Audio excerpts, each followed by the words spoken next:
এই জন্য আল্লাহ ওপেন ঘোষণা দিয়েছেন সূরা কমার, কমার মানে সূর্য। এই সূর্য মার্কা সূরার 17 নম্বর আয়াত। এই সূরাটার মধ্যে চারবার ঘোষণা এই একে আয়াত আল্লাহ দিয়ে দিলেন মানুষকে সাবধান করার জন্য।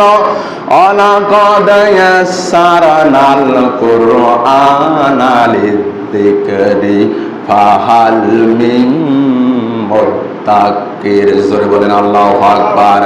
ও মানে অতঃপর, লাকাদ মানে অবশ্যই, ইয়াসসারনাল কোরআন আমি আল্লাহ কোরআনকে সহজ করে দিয়েছি, লিযিকরি উপদেশ গ্রহণ করার জন্য, ফাহাল মিন মুদ্দাক্কির দুনিয়ার মানুষগুলোর জন্য। আমার আল্লাহ বলেন, ওহে দুনিয়ার মানুষেরা তোমরা কে আছো এই কোরআন থেকে উপদেশ গ্রহণ করবে?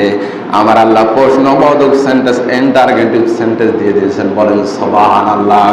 এই জন্য আমার মুসলমান বিন্দু ভাইরা, কোরআন পাবার পরে আমরা এত কিছু কোরআনের মধ্যে আছে, কিন্তু জানি না আজকে আমরা এই যে আলেমের মুখে শোনার পরে যদি আমরা শুধু কান দিয়ে শুনে কান দিয়ে বের করে দিই, এই জন্য আমরা কিন্তু সফল হতে পারবো না।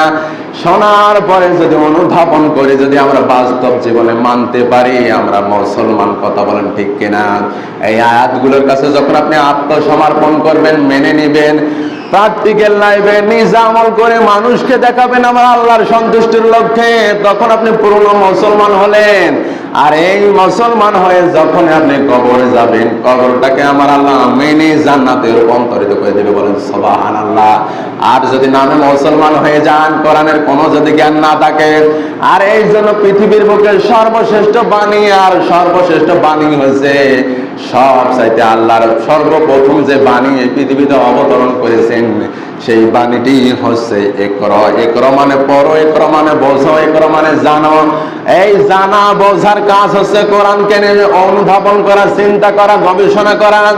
এই ফরজ যদি আপনি অমান্য করেন, কাল কিয়ামতের ময়দানে আপনি ধরা খেয়ে যাবেন।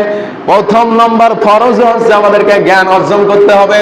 আমরা যারা এখনো দুনিয়ার জমিনে কোরআন পড়তে শিখিনি, আমরা আজ থেকে তালবে এলেমের খাতায় লাম দিয়ে কোরআন শিক্ষার জন্য চেষ্টা করব। এটা হচ্ছে আমাদের জন্য প্রথম কাজ। 2 নম্বরে যারা জানি, এরপরে আমরা পড়ার চেষ্টা করব সহিশুদ্ধভাবে। সহিশুদ্ধভাবে যখন পড়তে শিখবো, আল্লাহ কি হুকুম দিলেন এর অর্থটা বাস্তব জীবনে গ্রহণ করব, আমলে আনবো।